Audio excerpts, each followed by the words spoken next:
Hi guys, this is Christine and welcome to Sip, Talk and Learn. I'll give you 5 seconds to grab yourself a cup of coffee or cup of tea and join me. Today's conversation is really interesting and much needed. It's all about change. Why change deserves a hug. That's the title of today's video. Why change deserves your hug. I want this conversation to prompt inner conversations within you to allow you to start looking at yourself further and allow you to look at yourself and look at change in a different way and embrace change. So that's the whole purpose of today's talk, embracing change. And how do we do that? And how do we come out stronger? So grab your tea, grab your coffee, let's get started. Okay guys, so why do we all shy away from change? I mean, I have never met any one person on earth who has been so welcoming to change. And when I look at myself and why I have been so resistant to change, oh my goodness, I've had to take a very close look at myself and see why have I missed out on certain opportunities that have presented themselves to me and have been really good, but I have been so resistant to that kind of change. And when I looked at myself and really examined myself further, there was no ill intent or anything that, popped up. It was more of fear. And I think when you examine yourself and why you've not made some change moves in your own life, fear will be at the top of it. Because I personally, I used to be so afraid of the unknown, and I still am. I'm not claiming to be all perfect. No. It's a work in progress. We all works in progress, guys. And so, fear, oh my goodness, guys. Can you say fear? Can you say fear with me? And can you just bring a hammer and let's hammer this fear out of our lives and let's crush it? Let's kill it once and for all because it's just ruined so many people's lives and stopped so many people from living. And so, fear has been that one factor in my life that has prevented me from making some certain moves in my life that were really healthy. And I would see my friends making those moves and, really enjoying their lives. And I'll be like, why can't I do that? Why? And then I would be like, encourage myself, empower myself, and pump myself up to make that move. And then when the day comes, decision times, I'll chicken out. It's just too much of a risk, I said to myself. No way. I have no idea what's waiting for me on the other end. Oh my goodness. I think we lie to ourselves when we think we have no idea and where we are is so comfortable and it's so safe. No, nothing is ever safe. Tomorrow is never promised to any one of us. So why not fully live your life fully and embrace all those change areas that come to your life? So I want us to dig deeper into this conversation of change. I want us to, crack the egg open and really look into the core of the issues why change is perceived as such a really scary thing and why we should actually learn to embrace that change and welcome it into our lives. So let's continue with this conversation.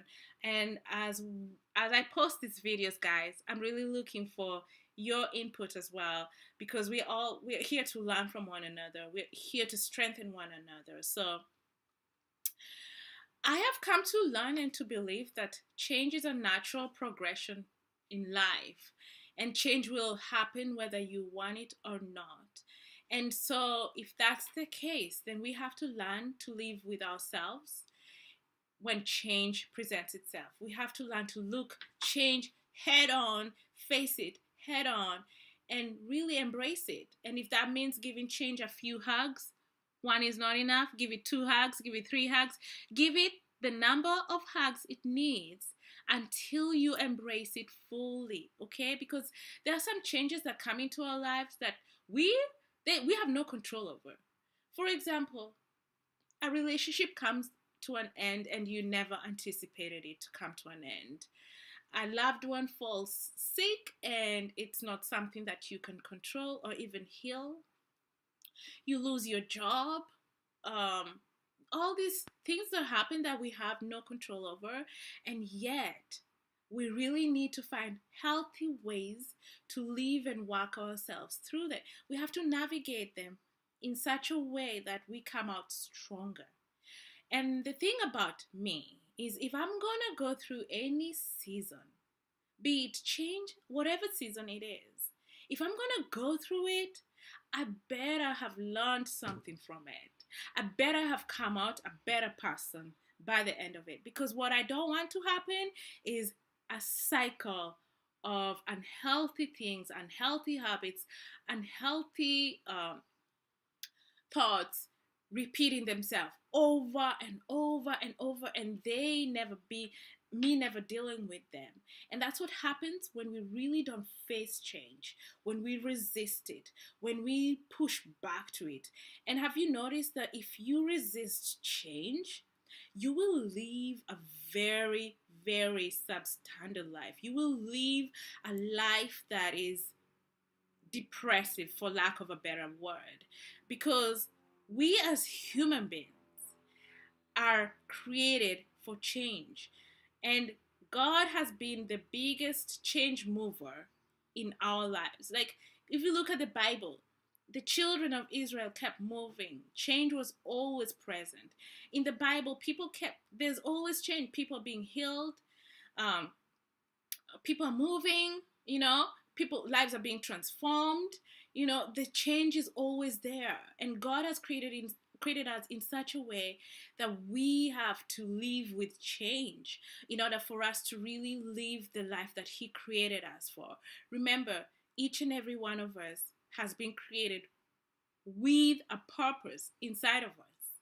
And so, if we are resistant to change, many times we can lose out on actually fulfilling our purpose in life. So, resistance to change is almost like robbing yourself of life, you know? So, I want us to start learning how to take change steps. And if that means putting sticky notes around your home, in your bathroom, in your kitchen, in your car, wherever, do it. Empower yourself. Fill yourself with motivating, empowering thoughts to get you through your season of change. And at the end of it, you will come out so much stronger. And sometimes we resist change thinking it's the worst thing that could ever happen to us. Oh my goodness. I can remember when I broke up with my ex. Oh my goodness, I thought this would be the worst thing ever. I mean, it was so hard. You've invested so much in a relationship, and your hope is that it would grow into something more than you could ever dream of. And when it comes to an end, and you're not really embracing it, you really think that it's the worst thing that could ever have happened to you. And what happened to me after that relationship ended, I realized that God started a journey within me to rediscover myself, who I am.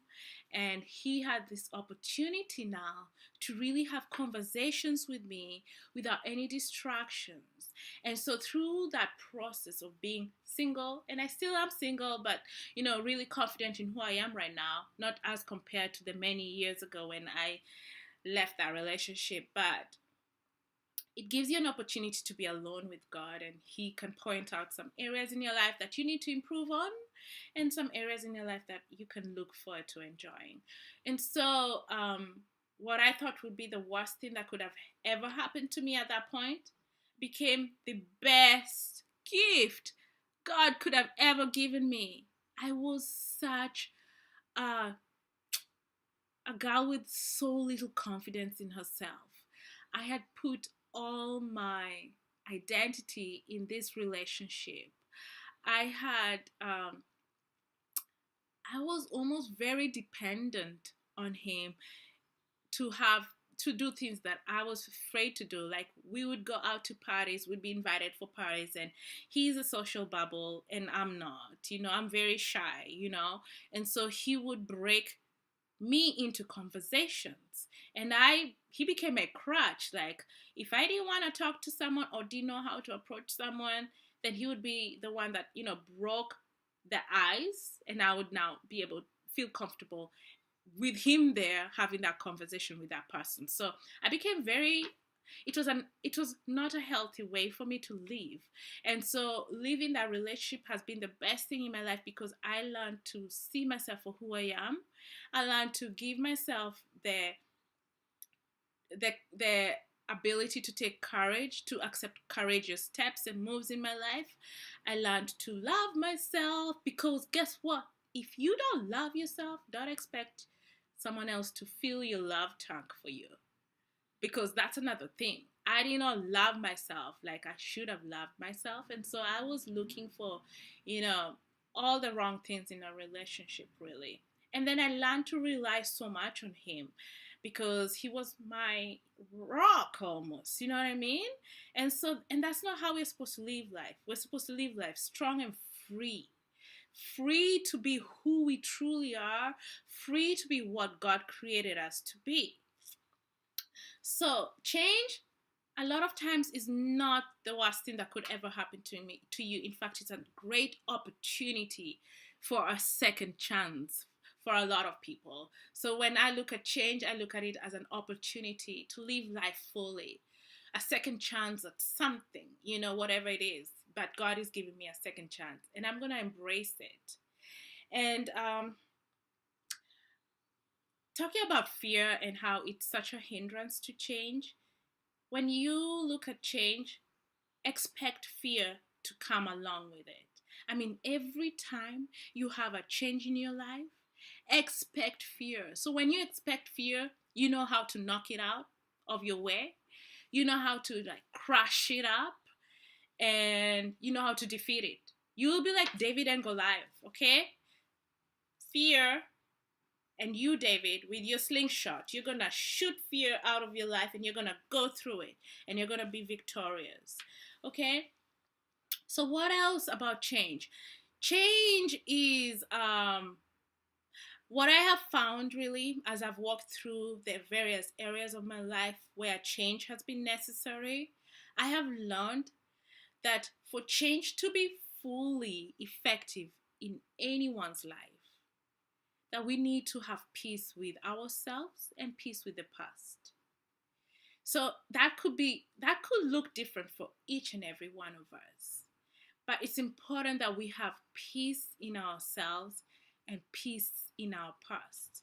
So if that means you have to have a conversation with someone to find closure about a certain issue, then do it. If that means forgiving yourself for some of the decisions that you've made in life, do it. And if that means fully accepting yourself for who you are, do it. If that means holding a conversation with a loved one, do it. Whatever it takes to find peace with yourself and with your past, please, please, please take every step possible to do that, so that you can fully embrace change and allow yourself to live in the moment and not live in fear and in worry. Because, and also to add, what I have found when I'm making change moves is I'll have to tell myself, and I almost have to forgive myself ahead of time for any failures that might come out of that decision, because nothing is guaranteed in life. And some of the changes that we need to make in our lives require taking risks.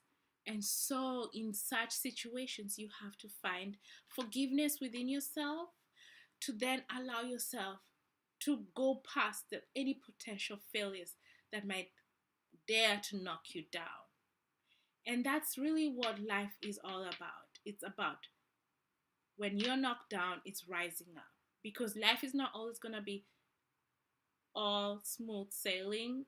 There are going to be times when you're just like, whew, I could use a break.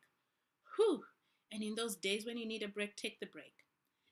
But don't ever allow yourself to stay down. Rise up and keep moving. And when you get to the end, you will look back and enjoy the view. It will be so precious. So, what's the moral of today's conversation? It's just really embracing change, giving it a hug that it needs for you to then fully embrace it, for you to then live fully with what you're presented with at that very moment. And I think each and every one of us has experienced resistance to change. We have been the people that people are afraid of because they're so resistant to change. I think about all the times that I have started a new job, and maybe I've gone in a leadership role, and been faced with staff members who've been there for like years and years of years, and they're very resistant to change. Many of them, they've been there, they're very comfortable on the status quo, and they don't want you to bring any change. And so how do you navigate through that? It takes a lot of listening, and it takes a lot of patience as well. And sometimes change takes gradual steps. And if you need to take gradual steps to get to the end, do those. Sometimes you can't just shove change into someone's face and say, from now henceforth, this is what's going to happen. We're going to change the way we're doing things. Like, there are sometimes you can, gradually take the steps if there is the opportunity to do so. Then you can make those gradual steps. And as you make those gradual steps, people start seeing that change is not so bad after all. But you have to be patient with change. It's not going to happen overnight, many times, but it's going to be a good thing if you're making a healthy change for yourself. So I want to thank you so much, as always, for joining me here. Sip, Talk, and Learn is such a refuge to me. It's such a place of abundance. I leave this place recording videos to inspire and encourage others, but I leave this place having been so uplifted, so fulfilled, so nourished. And I look forward to having conversations with you. Share your comments on Facebook. Share your comments on YouTube. Let me hear from you. I want to know what's taking place in your life, and what changes that you've gone through, and what changes you're going through right now, and how you're navigating through change, and some of the lessons you're learning. And let us just be a community where we are there for one another, where we all feel safe to share and be who we are. No one is perfect, and we all need to allow each other to make mistakes, learn from them, and be there for them. I love you with all of my heart, and I look forward to the next video. Until then, have a sippy day. Love you lots. Bye.